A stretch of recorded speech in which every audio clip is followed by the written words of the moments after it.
Hey guys, तो welcome back on my channel. और मुझे काफ़ी अच्छा लगा, मेरी जितनी भी वीडियोस आई हैं सी फाउंडेशन से रिलेटेड, आप लोगों ने उस वीडियो पे बहुत ही सारा प्यार दिया है। तो मुझे देख के काफ़ी अच्छा लगा कि आपको वो वीडियो बहुत ही ज़्यादा पसंद आई। अकाउंट से लेके बीसीके से लेके बीसीआर से लेके मैथमेटिक्स, अभी तक मेरी 4 वीडियोस आई हैं। बिजनेस इकोनॉमिक्स पे भी है, तो 4 वीडियोस आ चुकी है, ये 5वीं होने वाली है। और मुझे बहुत ही सारे जो है मैसेज आए इस पे कि लॉ पे इम्पॉर्टेंट बना दो, लॉ कब कैसे पेपर प्रेजेंट करना है वो बना दो। और काफ़ी कुछ फ़नी कमेंट्स भी थे जो कि मेरे उस हार्ट वाले फ़िल्टर को लेके थे। खैर, I appreciate each and every comment, और आपने देखा होगा कि मैं सारे ही कमेंट्स के रिप्लाई कर देती हूँ विद इन 24 आवर्स। तो प्लीज़ कमेंट करना मत भूलना, बिकॉज आफ्टर ऑल आपके कमेंट्स ही हैं जो मुझे बताते हैं कि मुझे कौन से वीडियो बनाने चाहिए और कौन से नहीं। बिकॉज मैं कुछ और सोच रही थी, बट जो कमेंट आए वो कुछ और ही निकले। जैसे कि लॉ लॉ मुझे नहीं लगा था कि लॉ पे इतने आएंगे, बट लॉ पे ज़्यादा आए। और काफ़ी मेरा बिजी स्केड्यूल रहता है, कॉलेज जाना और फिर पढ़ना, तो फिर मैं काफ़ी थोड़ी बिजी रहती हूँ। स्टिल मैं आप लोगों के लिए वीडियो बनाती हूँ, और अगर नॉइज़ आ रहा होगा तो इग्नोर करना, पीछे कंस्ट्रक्शन का काम चल रहा है। ठीक है, तो मुझे पता है आप सब यहाँ पे लॉ के लिए आए हो, तो चलो अब टाइम वेस्ट नहीं करते हैं और लॉ का मैं बताती। तो सबसे पहले आप सबका बहुत ही फेमस टॉपिक है लॉ में, जो कि है इंडियन कॉन्ट्रैक्ट एक्ट। तो जैसे कि अभी बहुत ही कम दिन बचे हैं, मैं बिल्कुल भी एडवाइस नहीं दूंगी that start with Indian contract act. Because जो बहुत ही बड़ा टॉपिक है, माना कि काफ़ी बहुत ही बड़ा वो है चैप्टर, तो इसलिए आपको इससे जो है शुरुआत नहीं करनी है। बिकॉज आप इससे शुरुआत करोगी तो आपके पास अभी जितने भी दिन हैं, आपका पूरा का पूरा जो है कॉन्ट्रैक्ट एक्ट में लग जाएगा। तो बेसिकली कॉन्ट्रैक्ट एक्ट से आता है 20 से 21 मार्क्स का, जो कि आपको 15 से 17 दिन लगते हैं। तो इसलिए आप इसको पहले अवॉइड करो, जो मैं बता रही हूँ उस हिसाब से आप पढ़ाई करो, तो आपका लॉ थोड़ा जल्दी और मैक्सिमम मार्क्स के साथ कंप्लीट हो जाएगा। सो ये तो था प्रिकॉशन कि do not begin with Indian contract act, because time अभी है, बट इतना भी नहीं है कि पूरा का पूरा कॉन्ट्रैक्ट एक्ट को हम दे दें और बाकी कुछ पढ़े ही ना। ठीक है, तो मैं एंड में आपको ये भी बताऊंगी कि आपको लॉ का पेपर कैसे प्रेजेंट करना है, आंसर कैसे लिखने हैं, केस लॉस कैसे लिखने हैं, सेक्शन याद करना इंपॉर्टेंट है या नहीं, क्योंकि काफ़ी सारे कमेंट्स आए, तो मैं वो सारे इस वीडियो में कवर करने वाली हूँ। तो एक बार टॉपिक बता दूंगी, फिर उसके बाद मैं बहुत ही इंपॉर्टेंट चीज़ें आपको बताने वाली हूँ इस पेपर से रिलेटेड। तो प्लीज़ आप जो है इस वीडियो को एंड तक देखना। Got it? तो चलो शुरू करते हैं। पहला टॉपिक है, जो कि मैं एक्चुअली ये टॉपिक वाइज नहीं बताने वाली हूँ, मैं आपको ये चैप्टर वाइज नहीं बताने वाली हूँ, मैं आपको ये टॉपिक वाइज बताने वाली हूँ। ओके, तो फिर शुरू करते हैं। पहले टॉपिक या चैप्टर ही है एलएलपी, जो कि 5 मार्क्स का आता है और इसके अंदर 4 टॉपिक है। तो 4 टॉपिक और इसको 4 दिन लगते हैं, और ये बहुत ही ईजी है।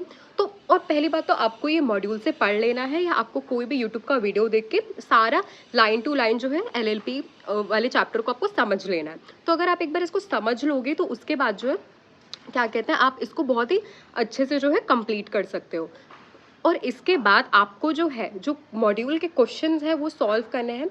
ठीक है, तो इस तरीके से हमारा एलएलपी कंप्लीट हो जाएगा। देन जो सेकंड जो है कंपनीज एक्ट 2013 है, जो कि मेरे टाइम का मेरा सबसे फेवरेट था, बिकॉज इसमें काफ़ी चीज़ें होती हैं जो हमने ऑलरेडी पहले भी की होती हैं, और काफ़ी एक्स्ट्रा न्यू चीज़ें होती हैं। तो इसमें जो बहुत इंपॉर्टेंट टॉपिक्स होते हैं वो memorandum of association, article of association क्या होता है, प्लस उसके बीच का क्या डिफरेंस है, ये सब होता है, राइट। और फिर उसके साथ doctrine of constructive notice, doctrine of ultra vires, section 8 companies, ये सब कुछ इंपॉर्टेंट टॉपिक्स है। बट मेरी मानो तो आप ये जो है कंपनीज एक्ट 2013 पूरा कर लो, बिकॉज इससे जो है 10 मार्क्स का आता है और 60 टॉपिक्स हैं। तो आप अपने हिसाब से इसको कंप्लीट कर लेना, आपको जितने भी दिन लगते हैं। मेरे हिसाब से तो बहुत अच्छा चैप्टर है, मज़ा भी आता है पढ़ने में।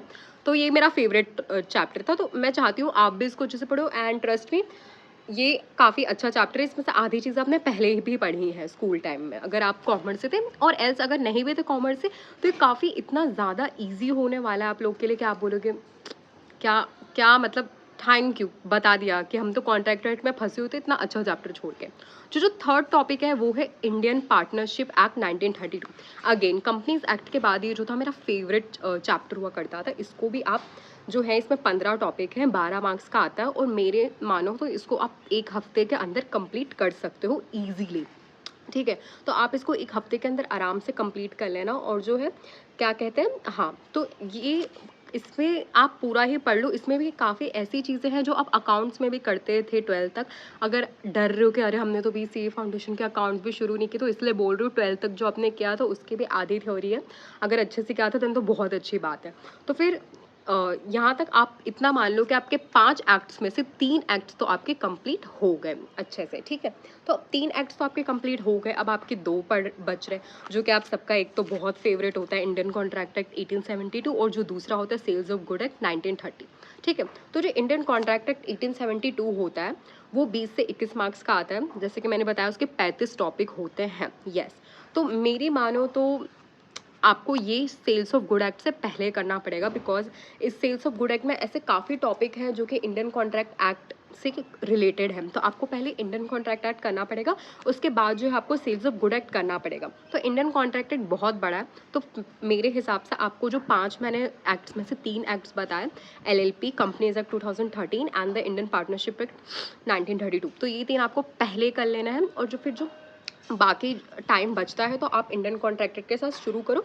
और मेरी मानो ख़त्म नहीं भी होता देन फाइन, 5 में से 3 एक्ट भी आप पढ़ के जा रहे हो एग्जाम में, और आपने जो है business correspondence and reporting that is BCR में आपने अच्छे से मेरी वो स्ट्रैटेजी वाली वीडियो देख के 5 दिन, 2 दिन या 3 दिन में भी वो बीसीआर का आपने सिलेबस कंप्लीट कर रखा है, देन आप लॉ में ये 5 में से 3 एक्ट भी करके जाते हो, then it's going to be a very very easy और आप आराम से 40 मार्क्स स्कोर कर सकते हो। अगर आप मेरा बीसीआर का वीडियो देख लो और ये 3 एक्ट में मैंने जो बताया वो पढ़ के जा रहे हो, तो आप आराम से जो है आप आराम से, ट्रस्ट मी, आप आराम से पास कर सकते हो पेपर नंबर 2। बट अगर आपको थोड़ा और टाइम बच जाता है तो आप इंडियन कॉन्ट्रैक्ट एक्ट कर लो, जो कि 35 टॉपिक्स हैं, और हाँ हो जाएगा। फिर उसके बाद सेल्स ऑफ गुड एक्ट की बारी आएगी, जिसमें से 15 मार्क्स का आता है और 18 टॉपिक है, और आप इसको 8 दिन के अंदर कंप्लीट कर सकते हो।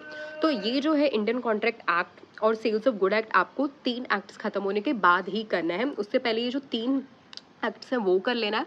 और जो बीसीआर जो मेरा उस पर वीडियो है, अगर आपको वो वीडियो चाहिए तो मैं डिस्क्रिप्शन में इसका लिंक भी दे दूंगी, तो आप वहाँ से क्लिक करके अगर आपने नहीं देखा तो वीडियो देख लो। तो ये वीडियो वो वाला वीडियो और ये 3 टॉपिक्स आप पूरा कंप्लीट करके जाओ, और फिर आराम से जो है आप पूरा का पूरा जो है पेपर नंबर 2 आराम से पास कर सकते हो।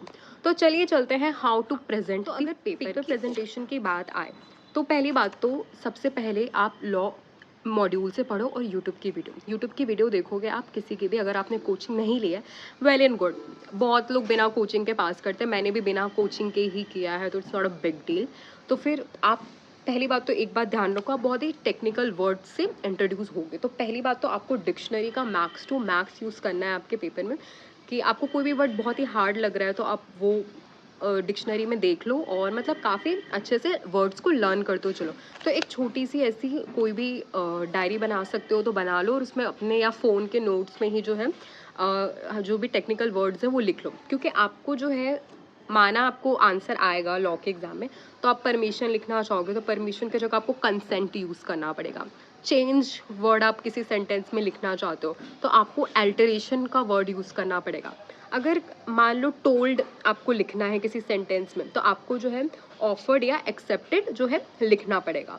तो बेसिकली आपको काफ़ी जो है टेक्निकल वर्ड्स यूज करने, जैसे विल, हम कहते हैं ना आई विल डू दिस या that person will do this, तो आपको लिखना है that person shall do this, will की जगह शैल। तो ऐसे काफ़ी ही टेक्निकल वर्ड्स हैं जो आपको यूज़ करना है, जिससे एग्जामिनर को लगे कि हाँ भाई इसने कभी तो लॉ की बुक जो है खोल के देखी थी, तो उसको भी लगेगा हाँ चलो थोड़ा बहुत तो पढ़ के आया है ये भी, ठीक है। तो ये तो हो गया यूज़ ऑफ टेक्निकल वर्ड्स। अब है केस स्टडी। तो केस स्टडी बहुत ही इंपॉर्टेंट होती है। तो जैसे कि मैंने आपको बताया 5 एक्ट में से आपके जो 3 एक्ट हैं, जो फर्स्ट 3 एक्ट जो कि कॉन्ट्रैक्ट एक्ट और सेल्स ऑफ गुड एक्ट है ना, अगर आपके पास टाइम नहीं है तो वहाँ से मेनली जो होता है वो आते हैं केस स्टडीज़, ठीक है।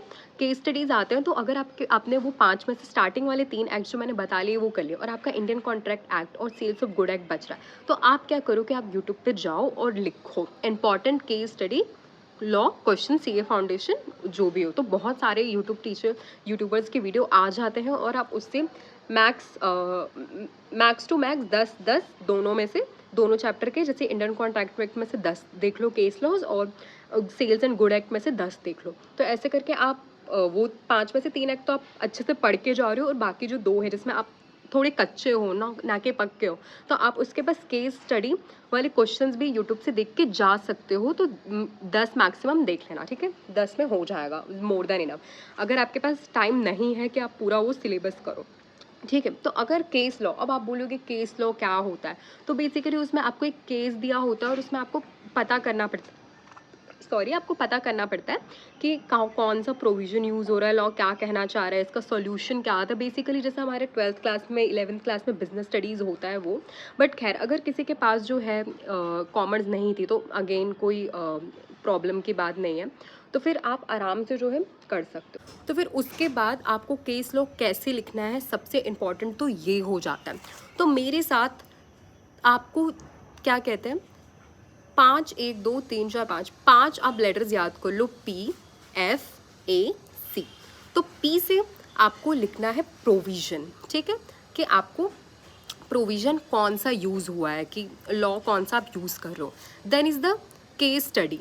केस स्टडी आपको थोड़ा सा एनालाइज करना है कि केस स्टडी, क्योंकि आपने प्रोविजन पता किया कि ये प्रोविजन था, ठीक है, इस केस लॉ में। फिर आपको थोड़ा सा उसको रिलेट करना है कि कैसे आपको पता चला। पहले तो आपने प्रोविजन लिख लिया, उसको थोड़ा सा केस लॉ के साथ मिक्सअप करके लिखना है, पहला paragraph. Then is the F, that is the fact. आपको फैक्ट लिखना है कि जो भी है, कैसे है, जो भी केस लॉ क्वेश्चन कह रहा है आपने उसको कैसे कॉन्क्लूड किया। पहले तो प्रोविजन लिख दिया, फिर फैक्ट लिख दिया।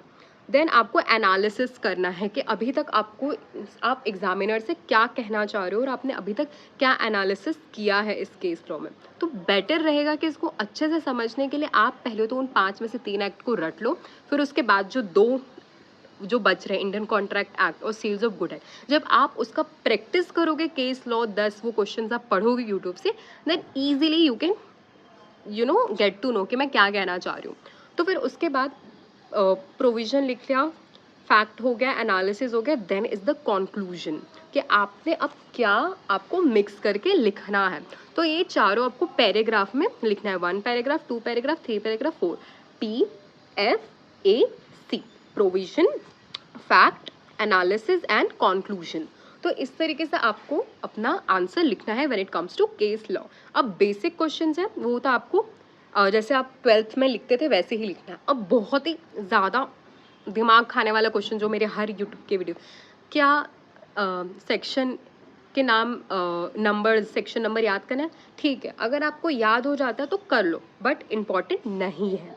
लेकिन अगर आपको याद है, जैसे मान लो आपको जो है वो याद है, ठीक है, बट आप मे बी श्योर ना हो और आपको लग रहा था नहीं यार सेक्शन 24 नहीं, सेक्शन 23 हो सकता है, कुछ भी ऐसे करके आपको बहुत ही जो है कन्फ्यूजन हो रहा है। तो आप अगर 99.9% भी श्योर नहीं होना या श्योर हो, तो 0.1% भी आपका जो है वो सेक्शन नंबर जो है रॉन्ग हो सकता है। तो मेरी मानो अगर आपके सेक्शन नंबर रॉन्ग हो जाता है, इवन तो आपने जो है उसमें सही लिखा है, आपका केस लॉ प्रोविजन सब कुछ सही, बट आपने नंबर गलत लिख दिया, देन यू विल गेट 0।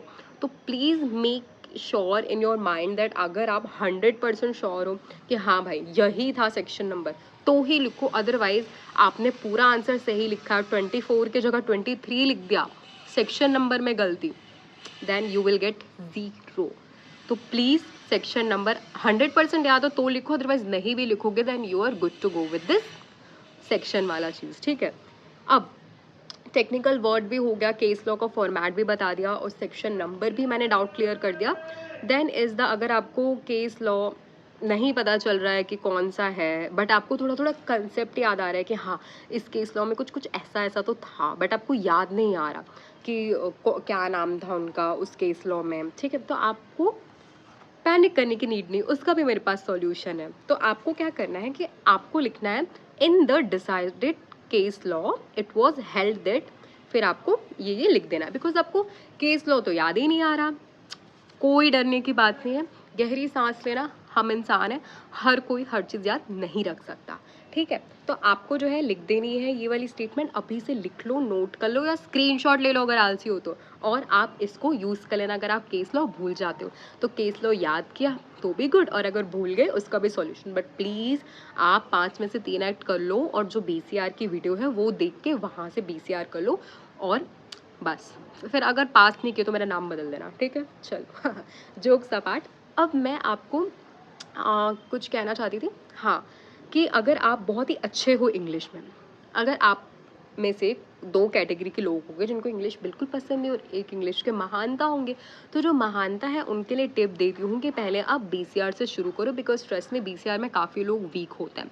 तो अगर आप अच्छा कर रहे हो तो आपको एक एडवांटेज मिल जाती है कि आप अच्छा स्कोर कर लोगे पेपर नंबर 2 में। तो आपको जो है पहले बीसीआर से शुरू कर लेना है और उसके बीसीआर अच्छे से ख़त्म करके टाइम मैनेज करके आपको लॉ की तरफ जाना है। फिर आप लॉ में जितना भी लिखो आप पास हो जाओगे अगर आपकी बीसीआर अच्छी है तो। बट अगर मैंने बहुत से मेरे ऐसे मेल फ्रेंड्स थे जो जिनकी इंग्लिश बिल्कुल भी अच्छी नहीं थी, हालाँकि इतना कुछ टफ इंग्लिश तो नहीं आता है बीसीआर में, बट स्टिल उनको डर था कि हमारी इंग्लिश अच्छी नहीं है यार, पता नहीं हमारा कैसा होगा। तो फिर मैंने उनसे बाद में पूछा कि तुम लोगों ने ऐसे मतलब कैसे अच्छा मार्क्स स्कोर किया?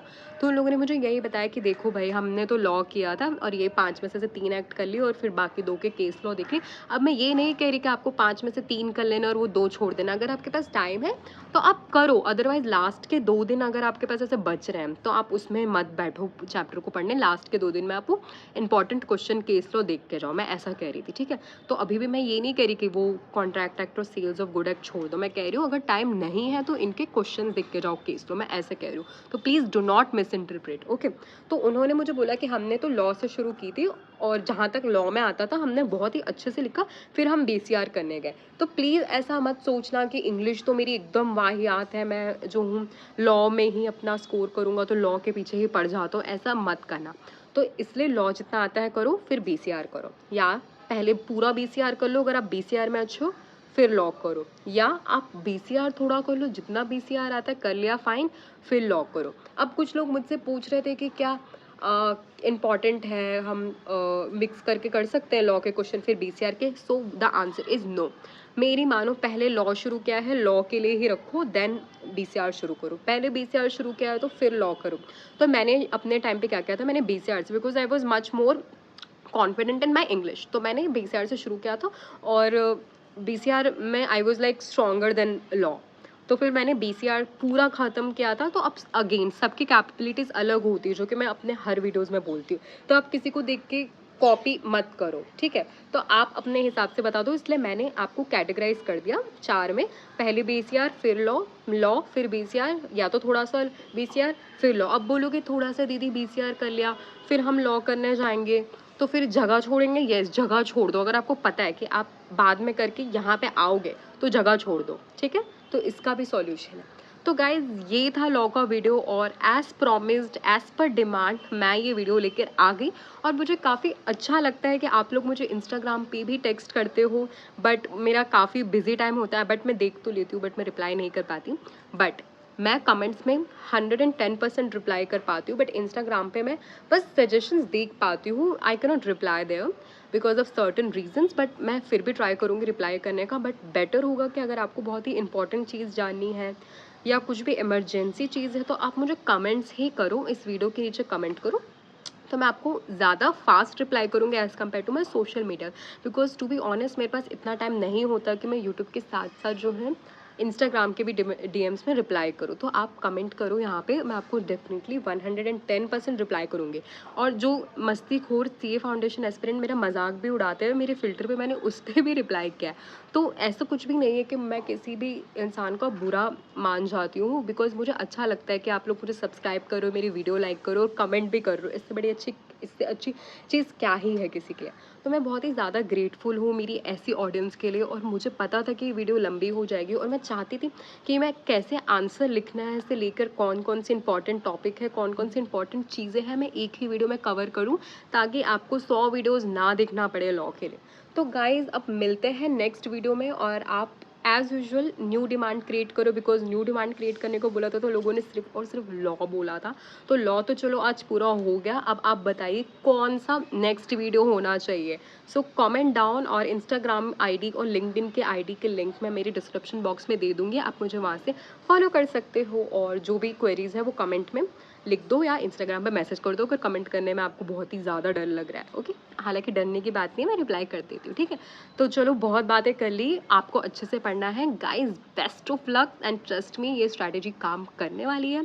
तो या जल्दी से कमेंट करके बता दो आपको नेक्स्ट वीडियो कौन सी चाहिए, और ये वीडियो भी कैसी लगी आप ये भी कमेंट करके बता दो, और इंस्टाग्राम पे मुझे फॉलो कर लेना। ओके, तो चलते हैं, bye guys, let's meet in the next video and do not get bored, study hard and score well and become a CA intermediate aspirant. Bye bye.